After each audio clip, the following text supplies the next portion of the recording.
Cam, what's good? Vlad, what's good, man? Welcome to Vlad TV. Man, Vlad the Impaler, you gonna impale me on this one? We'll see what happens. Yeah, I got some spears of my own. All right, man. that's what it is. Man, my pleasure though, man. I'm a fan of yours, so. Likewise. Yes, sir. Likewise. So, where exactly did you grow up? I grew up in Compton and Watts. I grew up in Willowbrook, a little district between Compton and Watts called Willowbrook, right by Martin Luther King Hospital. Okay. Yeah. Now, growing up in Compton and Watts, this is the 70s, Yeah. 70s and 80s, Yeah. right? Like, you heard the you hear the songs and you hear Yeah. the stories and so forth. Like, how bad was it during that time in terms of like the gang situations? Oh, no, it was bad. That's when it first started, really, the early 80s. Like, in the late 70s, I saw it a little bit, but it wasn't until like the early mid 80s when the Ronald Reagan dope crack thing started happening. That's when the blood and cripping really got turned all the way up because I guess, money and, dope. Yeah. And whatever other influence that Bush and them and Reagan was pumping through the hood, But yeah, it was up. We had actually interviewed Freeway Ricky. Oh, is That's that right? long ago. Yeah, he was a big part in that whole. Oh yeah. I think what Jesse Katz said in the LA Times probably would be one of the most accurate things, that I was the biggest promoter of it at that time. I made the young guys want to become crack dealers, like Tookie made me want to be a Crip. Well, I made the young guys that came up under me want to be dope dealers. Did you know Freeway Ricky Yeah. back then? Nah, I wasn't fooling with him directly, but my homies was. Okay. Freeway, on a freeway motoring, and they was doing their thing. Yep. Now, the areas where you grew up in, was it Blood, Crip? Crip. It was all Yeah, Crip. Yeah. Okay. My neighborhood was George Washington Carver Park, 118th Street. Yeah. So did you get involved in any of that? I grew up in it. I wasn't really pushing the hood like that because everybody is from the hood. But as far as banging the hood, I wasn't banging that hood. All of them. These was my classmates, my neighbors. They was pushing it. But if something popped up or anybody else that wasn't family, that wasn't from around, was out of line, I stepped up for that, but I wasn't stepping up for the hood. I was stepping up for my brothers. Right. So you but never they pushed their thing. I wasn't pushing it like that. So you never joined the Crips or anything else? I ain't gonna say that, but I just wasn't. Yeah. How How many friends did you lose Oh, during that time from violence? Well, basically probably half my Half homies. your friends were killed. Yeah. Shot. Either shot or got life or got AIDS was starting out then, like in the 80s. So you had friends who caught AIDS Yeah. and died. Yeah. Right. What do you They think? wasn't gay or nothing, but that's what it was. Exactly. Like, what do you think kept you from joining the gangs and really getting deep into that whole thing? Because because it's a different. It's like it ain't a joint thing for everybody. If you just born into it, if your homeboys or your family members or whatever, like some people like if no disrespect, but if you weak-minded or whatever, then you looking for that. You looking for that type of security or that that type of strength or whatever, but. Everybody don't get quoted in or jumped on and jumped into a gang. Some people just like, nigga, I'm from woo and they got the respect to do that. It don't happen like that. No, I understand. Now I remember one of the songs you said the W stood for Watts. Yeah. So that's where when people throw up the West Side. Yeah. That's a Watts thing. Yeah, that was a Watts thing. I mean, it's different hoods, Watergate, Watts, but that was always known for actually it was for grape. Watts, Vadio grape. You know what I'm saying? This was a grape Street thing. Okay. So, but it was a Watts thing too. You know what I'm saying? Watts, Vadio grape. So the W was always for Watts, but then like I said, people start like when Cube and them start coming up. They was throwing it up for West Side, but nah, that's for Watts. And you know, that was from me. You know what I'm saying? I'm talking about as far as in the music industry. You know, I wasn't the one that originated it, but as far as in the music industry, you know, a lot of that influence that you know, you see Cube or whoever, you know, pumping had a lot to do with your guy. Now, when did you end up joining the Nation of Islam? Man, I joined the Nation about 1990. Okay. Became officially like registered 1991, like January 1991. So yeah, about 25 years ago. Okay, how old were you at the time? I was like 19. Okay. Now, what made you join the NOI? My brother, my older brother, man, Ruben, he was going to, he was in the Navy. He joined the Navy, and then he had a scholarship. They gave him a scholarship to USC, and then at USC, they used to have some brothers coming to the campus, like doing the Black Student Union, passing out papers, and, you know, trying to enlighten, educate the Black Student Union. So he used to bring these tapes home, these videotapes. I didn't know who it was, but it was Farrakhan. I used to play him all night. I was like, man, I don't want to hear that shit, man. Like, you know what I'm saying? But, you know, I respected my brother. He was my older brother. So, you know, even though it was irritating, but, you know, it was drilling on me. I heard stuff that, you know, that made sense, but it just reminded me of preaching, and I wasn't into that preaching. So, but it wasn't until, you know, some other little dramas happened in my life that my homeboys from my hood wasn't there. You know, only one was there was my brother and some of the brothers, you know, from the Nation. Okay. So I seen it wasn't like no church boy shit, or, you know, it was some real soldier activity. It was real warrior activity. So I was like, man, well, it was a series of things, but that's what really got the initial respect from me. But then after a while, he's getting into it with the police, white police, you know what I'm saying? And a lot of what I was hearing was clicking and making sense, and it was standing true.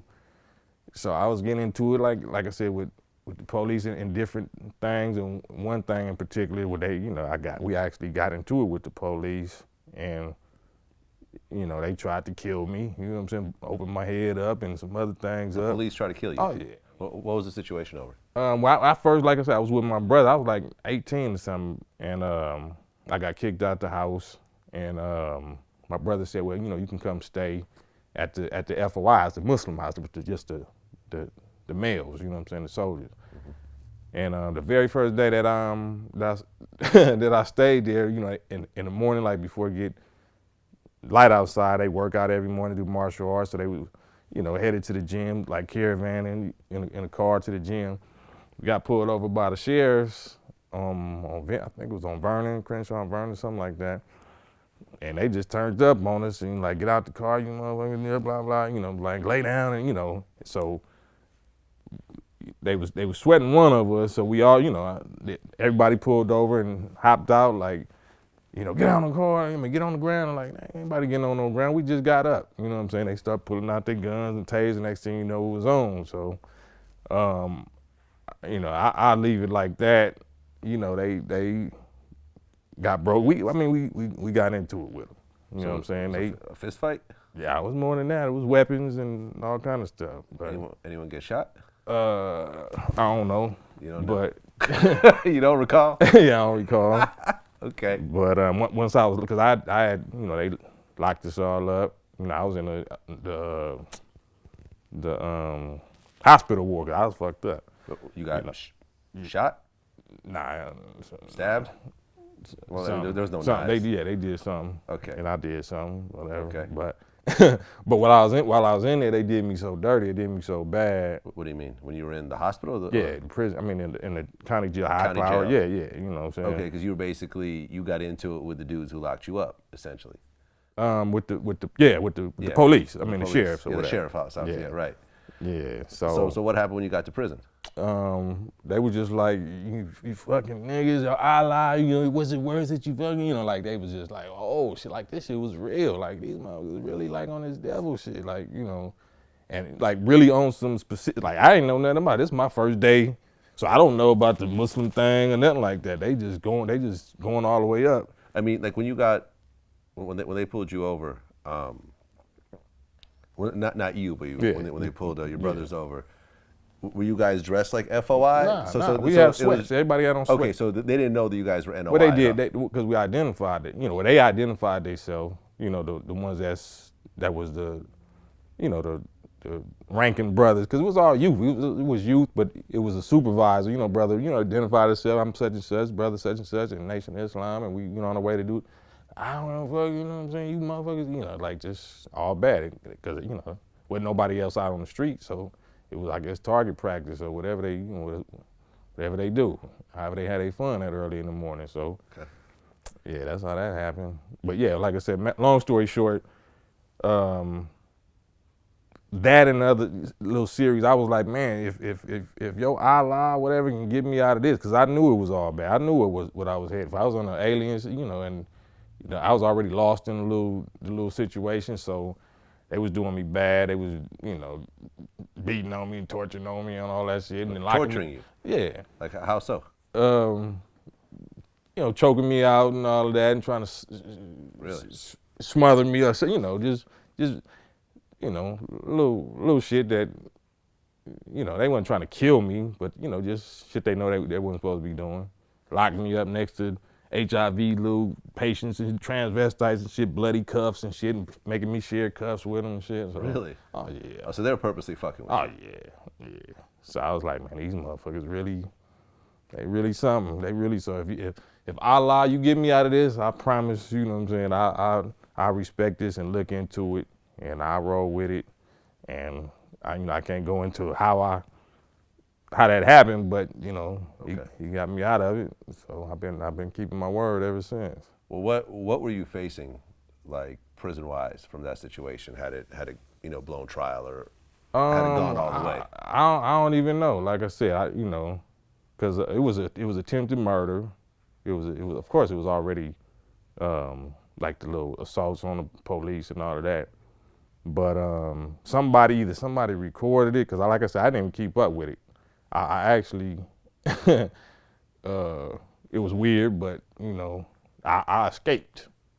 You know what I'm saying? You just got out. Yeah, you just got out of the whole situation. No, I escaped. Like you escaped prison. Yeah, I mean the little. Of the situation. No, the hospital ward. Like when I was supposed to be transferring. You know. Wait, you escaped from the hospital ward? Yeah. So you were a fugitive? Yeah, but I was under alias anyway. So they would, you know. Oh, so they didn't even know who you were? Nah. Oh, okay, because you never showed them a license or whatever. Nah. Okay. Well, I guess statute of limitations at this point is. Yeah, that's what I'm saying. It really don't matter. Whatever. Oh, okay, so that's how you got out of it. Yeah. So had you actually stayed in the hospital, I would have been, whatever. Attempted murder on a police officer could have been. Yeah, whatever 20, they wanted to be. 20 years, whatever. Whatever they life, wanted to be. Well, probably not life, but maybe 20. Whatever they wanted to be. Yeah, I could have died in there. They could have did what they really wanted. It ain't about how much time they, you know what I'm saying? They had action to put their hands on me or put me to sleep up in there. Okay. So after that, you were NOI all the way. Yeah. Oh yeah, but not you know, it just made sense to me, my lifestyle, you know, where I came from and what I was hearing, and that just got me into just life, you know what I'm saying? Because I was a happy young dude, you know what I'm saying? My brother Reg, New Burb, you know, me and him, we grew up in the same neighborhood, so you know, we get in trouble and do our thing, but it wasn't, you know, we was into even like, you know, we expected even death or shootouts or whatever from other, you know, black people, but I didn't really know that the police and the racial thing was like that. I didn't even know that. I knew I was poor, but I didn't know the racial thing. Police put me up on that.